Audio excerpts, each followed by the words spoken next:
Hello, എല്ലാവർക്കും നമ്മുടെ ചാനലിലേക്ക് സ്വാഗതം.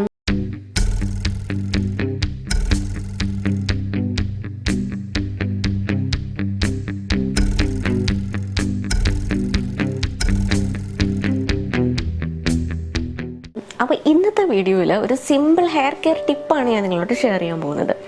അപ്പോൾ ഒരു കുഞ്ഞു വീഡിയോ ആണ്. അപ്പോൾ ഇത് എൻ്റെ ഒരു daily night hair care routine കൂടാണ്. ഡെയിലി രാത്രി ഞാൻ എൻ്റെ മുടിക്ക് വേണ്ടിയിട്ട് ചെയ്ത് കൊടുക്കുന്ന ഒരു കാര്യമാണിത്.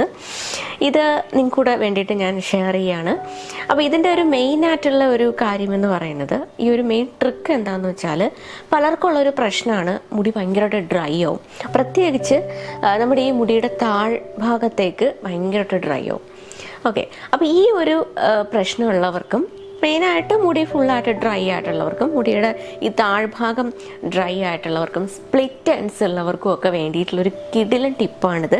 എൻ്റെ അടുത്ത് കുറേ പേര് ചോദിച്ചിട്ടുണ്ടായിരുന്നു, ഈ മുടിയുടെ ഈ താഴ്ഭാഗം മാത്രം ഭയങ്കര ഡ്രൈ ആയിട്ട് കിടക്കുന്നു. പിന്നെ കുറച്ച് പേര് ചോദിക്കാറുണ്ട്, മുടി ഇങ്ങനെ കെട്ടി വയ്ക്കുമ്പോഴത്തേക്കും എന്താ പറയുക, ഈ ബേബി ഹെയർസൊക്കെ ഇങ്ങനെ എന്താ പറയുക, ഇങ്ങനെ പുറത്തേക്ക് ഇങ്ങനെ നിൽക്കും. അപ്പോൾ അതൊക്കെ ഒന്ന് ഒതുക്കി വയ്ക്കാൻ വേണ്ടിയിട്ട് എന്ത് ചെയ്യാം? അപ്പോൾ ഈ കാര്യങ്ങളൊക്കെ കുറേ പേരെൻ്റെ അടുത്ത് ചോദിക്കാറുള്ളതാണ്. അപ്പോൾ ഇതിനൊക്കെ വേണ്ടിയിട്ടുള്ളൊരു ടിപ്പാണിത്. അപ്പോൾ നമ്മൾ സാധാരണ നമ്മുടെ മുടിയൊക്കെ ഒന്ന് ഒതുക്കി അല്ലെങ്കിൽ നല്ല ഹൈഡ്രേറ്റ് ആയിട്ട് വെക്കാൻ വേണ്ടിയിട്ട് ഹെയർ സെറം യൂസ് ചെയ്യാറുണ്ട്. അപ്പോൾ ഇത് ഹെയർ സെറം യൂസ് ചെയ്യുന്നതിന് പകരമായിട്ട് നമുക്ക് യൂസ് ചെയ്യാൻ പറ്റുന്ന ഒരു ട്രിക്ക് കൂടെയാണ്. ഒരു അമേസിങ് ആയിട്ടുള്ള ഒരു ട്രിക്കാണ് ഇത്. നമുക്ക് ഡെയിലി നമുക്ക് രാത്രി കിടക്കുന്നതിന് മുന്നെയോ അല്ലെങ്കിൽ പുറത്ത് പോകുന്നതിന് മുന്നേ ഒക്കെ നമുക്കിത് ചെയ്യാവുന്നതാണ്. ഓക്കെ, അപ്പോൾ നമുക്ക് നോക്കാം എന്താണ് ആ ഒരു ടിപ്പ് എന്നുള്ളത്. വീഡിയോയിലേക്ക് പോകുന്നതിന് മുന്നേ നിങ്ങൾ ഈ ചാനൽ ഇതുവരെയും സബ്സ്ക്രൈബ് ചെയ്തിട്ടില്ലെങ്കിൽ സബ്സ്ക്രൈബ് ചെയ്യാൻ മറക്കരുത്. തൊട്ടടുത്ത് കാണുന്ന ബെല്ലൈക്കൺ മറക്കാതെ ക്ലിക്ക് ചെയ്യുക. എങ്കിൽ മാത്രമേ ഞാൻ വീഡിയോസ് ഇടുമ്പോൾ നിങ്ങൾക്ക് നോട്ടിഫിക്കേഷൻ കിട്ടുള്ളൂ. ഞാനെടുത്ത വീഡിയോസ് ഒന്നും മിസ് ചെയ്യാൻ നിങ്ങൾക്ക് കാണാനും പറ്റും. അപ്പം നേരെ നമുക്ക് നമ്മുടെ വീഡിയോയിലേക്ക് പോകാം. ഇപ്പം എൻ്റെ ഹെയറിൻ്റെ ഒരു കണ്ടീഷൻ കണ്ടോ, നല്ല ഡ്രൈ ആണ്. ഞാൻ 2 ദിവസമായി ഹെയർ വാഷ് ചെയ്തിട്ട്. അപ്പോൾ നിങ്ങൾക്ക് കാണിച്ചു തരാൻ വേണ്ടിയിട്ട് ഞാൻ എൻ്റെ മുടി അതുപോലെ ഡ്രൈ ആക്കി വെച്ചിരിക്കുകയാണ്.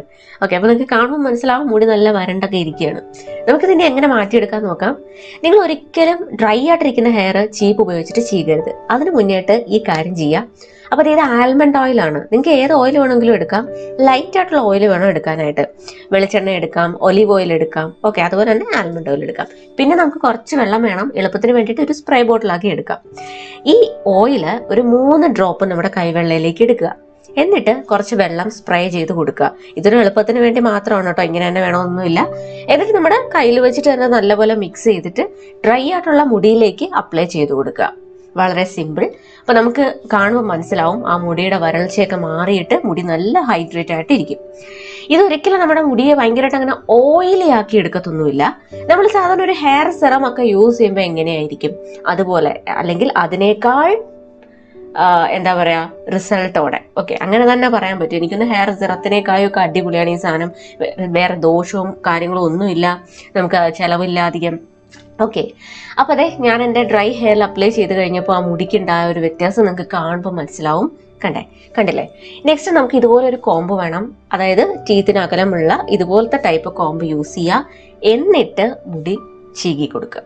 കണ്ടില്ലേ? അല്ലാതെ ഡ്രൈ ആയിട്ടിരിക്കുന്ന മുടിയിൽ ഒരിക്കലും ചീപ്പ് ഉപയോഗിച്ചിട്ട് വലിച്ച് ചീകരുത്. മുടി പൊട്ടി പൊക്കൊണ്ടേയിരിക്കും. ഓക്കെ, അപ്പോൾ ഇത്രയേ ഉള്ളൂ. സിമ്പിൾ ആയിട്ടുള്ളൊരു കാര്യമാണ്.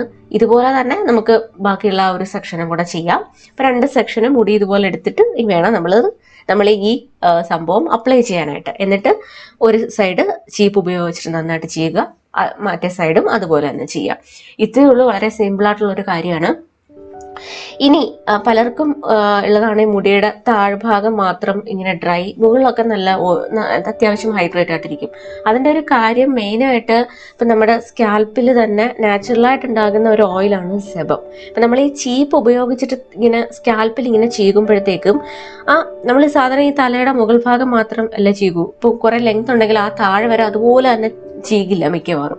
അതുകൊണ്ടാണ് ആ ഒരു മുകളത്തെ പോർഷൻ മാത്രം ആ ഒരു ഓയിൽ ഇങ്ങോട്ട് ഈക്വലായിട്ട് ഇങ്ങോട്ട് സ്പ്രെഡ് ചെയ്ത് വരുമ്പോഴാണ് അവിടെ ആ ഒരു പോർഷൻ നല്ല ഹൈഡ്രേറ്റ് ആയിട്ടും താഴെ ഡ്രൈ ആയിട്ടും ഇരിക്കുന്നത്. അപ്പം നമ്മളെപ്പോഴും കോംബ് ചെയ്യുമ്പോൾ മുകളിൽ നിന്ന് താഴെ വരെ ഒരുപോലെ ചീകാൻ വേണ്ടിയിട്ട് ശ്രദ്ധിക്കുക. ഓക്കെ, അപ്പോൾ ഞാൻ എൻ്റെ ഹെയർ എല്ലാം നല്ല ഹൈഡ്രേറ്റ് ആക്കി എടുത്തിട്ടുണ്ട്. മുടിയുടെ ടിപ്പിലും ഒക്കെ ഇത് അപ്ലൈ ചെയ്ത് കൊടുക്കുക. ഇത് നിങ്ങൾക്ക് വീട്ടിൽ നിൽക്കുന്ന സമയത്തും കിടക്കുന്നതിന് മുന്നേയും പുറത്ത് പോകുമ്പോഴും ഒക്കെ നിങ്ങൾക്ക് ഇത് യൂസ് ചെയ്യാവുന്നതാണ്. ഇത് ഞാൻ നേരത്തെ പറഞ്ഞ പോലെ തന്നെ മുടിയെ ഓയിലി ആക്കി വെക്കുകയല്ല. നമ്മൾ ഈ വെള്ളവും കൂടെ ചേർത്ത് മിക്സ് ചെയ്യുമ്പോൾ നമുക്ക് മുടി അധികം ഓയിലി ആകാതെ ഇരിക്കും, എന്നാൽ നല്ല ഹൈഡ്രേറ്റ് ആയിട്ടും ഇരിക്കും. അപ്പോൾ ആ ഒരു രീതിയിൽ യൂസ് ചെയ്യുമ്പോൾ ഒരു ഗുണം അതാണ്. ഓക്കെ, അപ്പം നിങ്ങൾ ഒന്ന് ട്രൈ നോക്കുകയാണെങ്കിൽ ഇപ്പം തന്നെ വേണമെങ്കിൽ ചെയ്ത് നോക്കാവുന്ന ഒരു കാര്യമുള്ളൂ ഇത്. അപ്പോൾ ഇങ്ങനെ ചെയ്യുകയാണെങ്കിൽ നമ്മുടെ മുടി ഡ്രൈ ആകത്തില്ല, മുടി ഇങ്ങനെ പൊട്ടിപ്പോകത്തില്ല, സ്പ്ലിറ്റ് എൻഡ്സ് വരത്തില്ല, ഹെയർ ഒക്കെ നല്ല അടിപൊളിയായിട്ടിരിക്കും. ഓക്കെ, പിന്നെ നമ്മൾ നമ്മുടെ സ്കാൽപ്പ് ഇങ്ങനെ ഓവറായിട്ട് മസാജ് ചെയ്യുന്നത് അത്ര നല്ലതല്ല. അത് ചിലപ്പോൾ കൂടുതലായിട്ട് മുടി കൊഴിയാനുള്ള ഒരു ചാൻസ് ഉണ്ട്. അപ്പോൾ ഓവറായിട്ടൊന്നും മസാജ് ചെയ്യേണ്ട കാര്യമില്ല. നമ്മളിപ്പോൾ ഓയിലൊക്കെ ചെയ്യുമ്പോൾ ജസ്റ്റ് ഒന്ന് മസാജ് ചെയ്ത് കൊടുത്താൽ മാത്രം മതി. അതും ഒരുപാട് സമയമൊന്നും ചെയ്യേണ്ട ആവശ്യമില്ല. അങ്ങനെ ചെയ്താലും മുടി ഒരുപാട് ഇങ്ങനെ കൊഴിഞ്ഞു പോകും. അപ്പോൾ അതേ കണ്ടില്ലേ, ഹെയർ നല്ലപോലെ ഹൈഡ്രേറ്റ് ആയിട്ട് ഇരിപ്പുണ്ട്, കണ്ടോ? അപ്പോൾ ഈ ഒരു രീതിയിൽ നിങ്ങൾ ചെയ്യുക. അപ്പോൾ രാത്രി കിടക്കുന്നതിന് മുന്നേ നിങ്ങൾ ഇങ്ങനെ തന്നെ ചെയ്യുക. എന്നിട്ട് മുടി നന്നായിട്ട് കോംബ് ചെയ്തിട്ട് ഇതുപോലെയുള്ള സാറ്റിൻ സ്ക്രഞ്ചീസ് നമുക്ക് മേടിക്കാൻ കിട്ടും. ഇതാകുമ്പോൾ നമ്മുടെ മുടി പൊട്ടിപ്പോകത്തൊന്നുമില്ല, നമുക്ക് മുടിക്ക് നല്ല സേഫാണ്. ഓക്കെ, അപ്പോൾ ഈ ഒരു സ്ക്രഞ്ച് ഉപയോഗിച്ചിട്ട് നമ്മുടെ ഹെയർ കെട്ടി വെക്കുക. നിങ്ങൾക്ക് എങ്ങനെ വേണമെങ്കിലും ചെയ്യാം. ബ്രൈഡ് ചെയ്തിട്ട് വേണമെങ്കിൽ അങ്ങനെ ഇടാം. ബ്രൈഡ് ചെയ്തിട്ട് ഇടുകയാണെങ്കിൽ നെക്സ്റ്റ് ഡേ നമ്മുടെ മുടി ഇങ്ങനെ എന്താ പറയുക, ആ ഒരു വേവി പോലെയൊക്കെ കിടക്കും. അതല്ല എന്നുണ്ടെങ്കിൽ നമുക്കിപ്പോൾ എവിടെയെങ്കിലും പോകണ മുടി നന്നായിട്ട് കിടക്കണമെന്നുണ്ടെങ്കിൽ ഈ രീതിയിൽ കെട്ടി വയ്ക്കുക. ഓക്കെ, അപ്പോൾ ഇത്രയേ ഉള്ളൂ. അപ്പോൾ ഇതെല്ലാവരും ഒന്ന് ട്രൈ ചെയ്തിട്ട് നിങ്ങളുടെ അഭിപ്രായം എന്താണെന്നുള്ളത് കമൻറ്റ് സെക്ഷനിൽ പറയാം. അപ്പോൾ ഈ ഒരു ടിപ്പ് എല്ലാവർക്കും ഇഷ്ടമായെന്ന് വിചാരിക്കുന്നു. എല്ലാവരും ചെയ്ത് നോക്കുക. നല്ലൊരു ഡിഫറൻസ് നമുക്ക് നമ്മുടെ മുടിയിൽ കൊണ്ടുവരാനായിട്ട് പറ്റും. അപ്പോൾ ഇന്നത്തെ ഒരു വീഡിയോ നിങ്ങൾക്ക് എല്ലാവർക്കും യൂസ്ഫുൾ ആയെന്ന് വിചാരിക്കുന്നു. വീഡിയോ ഇഷ്ടപ്പെട്ടെങ്കിൽ ലൈക്ക് ചെയ്യാൻ മറക്കരുത്. അതുപോലെ തന്നെ നിങ്ങളുടെ അഭിപ്രായങ്ങൾ താഴെ കമൻറ്റ് സെക്ഷനിൽ ഇടാനും മറക്കരുത്. പിന്നെ ഒരു വീഡിയോ നിങ്ങളുടെ ഫ്രണ്ട്സിനും ഫാമിലിക്കൊക്കെ ഒന്ന് ഷെയർ ചെയ്ത് കൊടുക്കുക. അപ്പോൾ നമുക്ക് നെക്സ്റ്റ് വീഡിയോയിൽ കാണാം. ബൈ.